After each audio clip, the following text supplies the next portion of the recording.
La crise qui secoue le football camerounais au sujet du nouveau sélectionneur continue de faire couler d'encre. Via Le Monde, Joseph-Antoine Bell s'est lâché sur Samuel Eto'o qui n'accepte pas encore Marc Bry.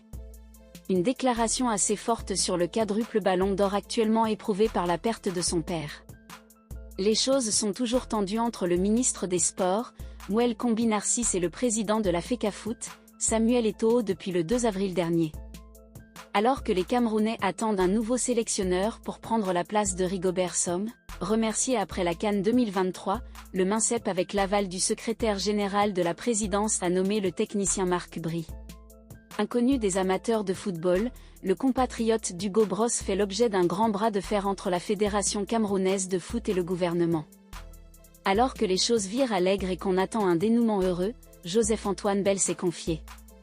Comme plusieurs autres Camerounais, aux dignitaires dont leur voix compte dans le monde footballistique du 237, approché par le journal français Le Monde, l'ancien gardien de but des Lions indomptables, 1976-1994, n'a pas loupé Samuel Eto'o. En effet, invité à réagir sur le dernier communiqué de la FECAFOOT qui dit avoir mandaté son président pour nommer un nouveau staff technique à part celui de Marc Bry, l'ancien double champion d'Afrique, 1984 et 1988, estime qu'aucun entraîneur n'accepterait un contrat d'Eto'o à l'heure actuelle. Plus loin, Joseph-Antoine Bell confie au journal Le Monde que l'organisation des obsèques de David Eto'o, le père de Samuel qui est en train de se tenir à Douala, utilisé comme argument pour décliner les invitations du ministère des Sports récemment, est un autre facteur qui exige qu'il faut tourner la page et aller de l'avant. Je ne vois pas quel entraîneur, qu'il soit camerounais ou étranger, pourrait accepter une telle offre et se mettre dans une position très inconfortable qui pourrait nuire à sa réputation, confie-t-il. Samuel Eto'o dit qu'il est occupé par les obsèques de son père, ce qui est louable. Quand pourrait-il trouver le temps de chercher un sélectionneur ? Et surtout dans quel but ? Un entraîneur a été nommé, il faut en finir avec cette affaire. Pour Cyril Tolo, conseiller technique auprès du ministre des Sports Narcisse Mouel Combi, également approché par le média français, le patron de la FECAFOOT n'a aucun intérêt à nommer un nouveau sélectionneur pour défier le gouvernement. D'après ce dernier, l'ancienne star de l'Inter Milan est libre de faire ce qu'il veut, mais la nomination d'un autre sélectionneur serait une véritable défiance vis-à-vis de l'État.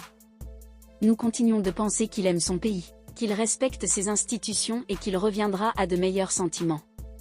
En tout cas, les voix sont quasi unanimes sur le fait que Samuel Eto'o n'a aucune chance de faire débouter Marc Bry après sa nomination.